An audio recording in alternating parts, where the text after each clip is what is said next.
Happy New Year to one and all. Like each one of us have a resolution for each year.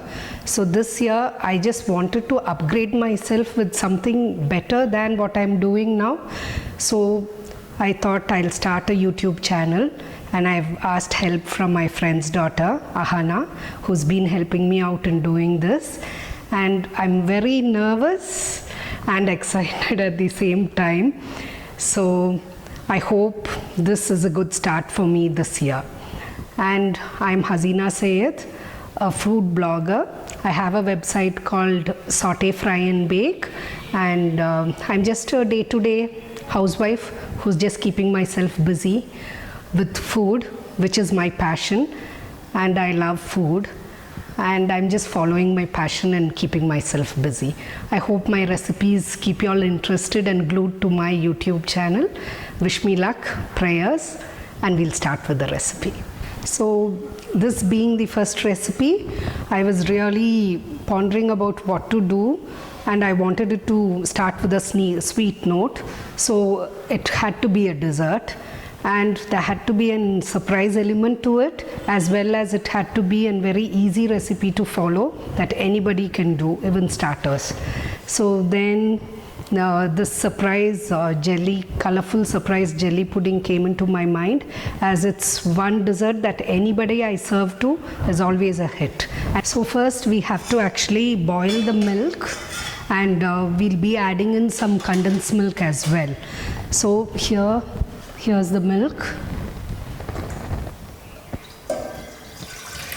and I'm just mixing in condensed milk so that it gives some sweetness and some flavor and thickness to the dish as well. If you're a health freak, then you can avoid this as well. Well, I love things to be tasty, so health and myself are like far apart from each other, because I enjoy good food, and food is the only thing that gives real good pleasure to anybody.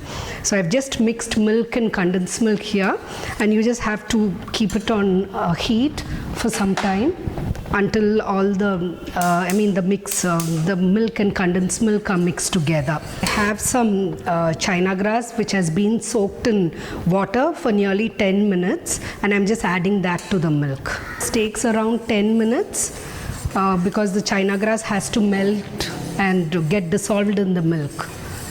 Meanwhile, I'll just mix all the jellies, colorful jellies that I've got over here into the mold, and just keep it in the fridge so that the jelly doesn't lose its shape. So I'm just, you just have to be really generous and mix all these jellies. You can actually layer them alternatively so that the colors are visibly seen, and it gives a really dramatic look when it's done and when you unmold it. And make sure to grease your mold well, and I always grease my molds with oil, not butter, because oil gives a real glossy look to the pudding as well when it is done and when you unmold it. So here we are with all the layers being done, and you just have to keep this in the refrigerator. So this is actually done. The China grass has been melted in, and it's all dissolved and it's getting thick and everything. So I'll just give a taste and see whether the sugar is enough or not. Yeah, the condensed milk has really given a real sweetness to the liquid. I'll just add some vanilla essence here. Just a few drops would do, not more than that, just to give some flavor to the milk and the condensed milk. And now this is done. All you have to do is cool it really well, and you just have to strain this over the jelly that we put in the mold, and then you have to place it in the fridge again overnight, and the next day you just have to demold, and the pudding is ready. The milk mixture has been cooled now. We'll just strain it over so that we can pour it into the jellies lying here.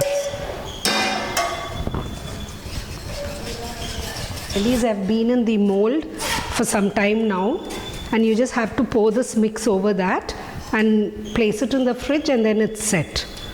And that's it. And you can demold it the next day, pour it all around, making sure that it goes deep inside and sets as a. I'm just using a small spoon here to actually make sure the liquid gets into till the bottom.